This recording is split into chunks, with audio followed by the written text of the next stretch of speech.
Yeah, that's the lamestream media, Sarah. Oh, and wasn't Sarah on Oprah Winfrey as well? Wasn't Sarah on Oprah Winfrey as well? I don't know about you. I don't really consider the Oprah Winfrey show to be like radical.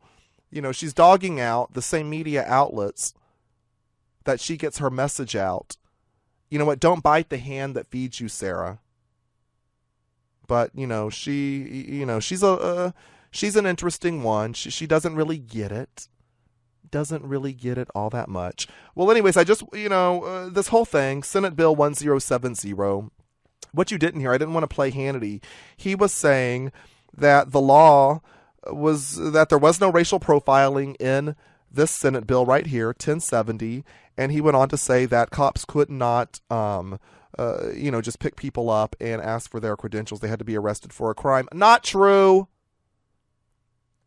That is not true at all. That's already on the books, people. When you get arrested for a crime, you are asked to provide identification. When you go to jail, when you are arrested for a crime, you don't just get to say, oh, I'm Lil Ern from the Unfiltered Show. They're like, okay, throw you in jail. All right, Lil Ern, time for you to go to court. Doesn't happen. You're required to identify yourself. That's why we have IDs and driver's license. And those papers show if you're illegal or not. You've got to produce these documents. This is already going on. So that is inaccurate.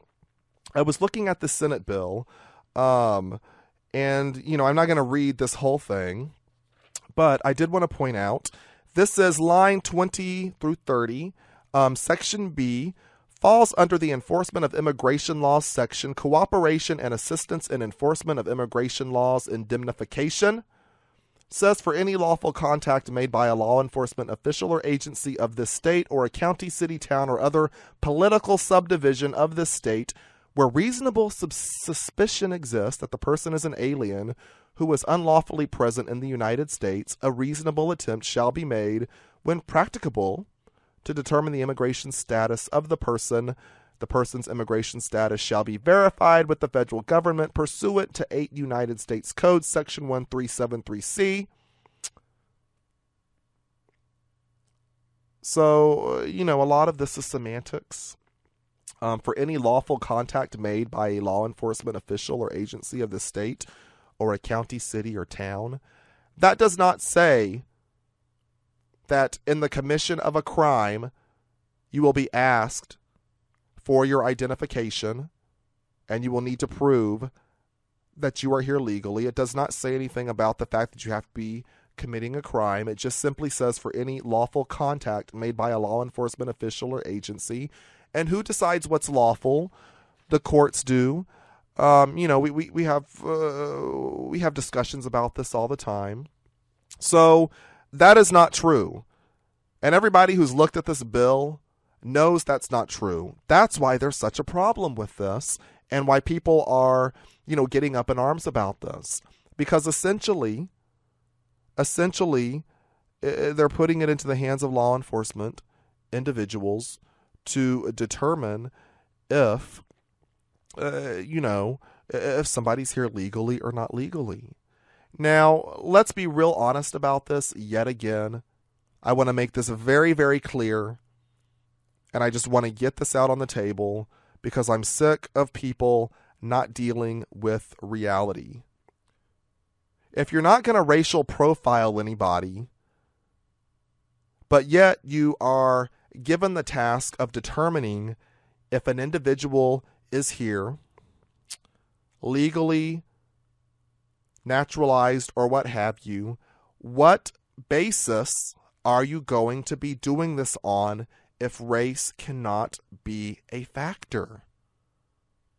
Tell me how this can be done without using race. And even race is not by any means a be-all and end-all, and I don't support that, but I'm simply saying if all the people that are in support of this bill say that race is not going to be a determination and a determinant in deciding who to ask for their papers, then what is? Is it the way a person walks? Or maybe it's the way a person talks. If you have an accent, then you're going to be questioned. Now, I know a lot of people, I don't know about you, that are American citizens or naturalized citizens or what have you. They're here legally that speak with an accent. So now our police are going to be questioning people because they have an accent. If that's the case, if that's how it's going to go. But then again, that doesn't even make any sense because there's people here in America who don't have an accent, who are here illegally. And then there's, like I said, many people, millions that do have accents that are here legally. And the last I heard, our law enforcement agencies were stressed and stretched to the maximum as it was, dealing with everything that's on their plate right now. I mean, that's just what I heard. I mean, let's just be real honest about this. This is aimed at Mexican immigrants. That's what it is. Let's have an honest conversation about it. And I would have much more respect if somebody would just cut through the crap and say, you know what? We're really not worried about the French guy taking care of his French people over at the crepe place. We're really not concerned about the Asian people taking care of their friends back from Vietnam, at the Wing Ding place. What this is all about is Mexican immigrants, day laborers, and that segment of the population. And I think if you get honest about that, then you can at least start coming up with a solution, a viable solution that works for everybody. But you know what? The first step in correcting any problem is to actually identify the problem. And these people are speaking out of their you-know-whats. They're blowing smoke up your you-know-whats. And this is very, very racial. And it just frankly is. And I would just rather have somebody just admit this. And this is going to target communities of color.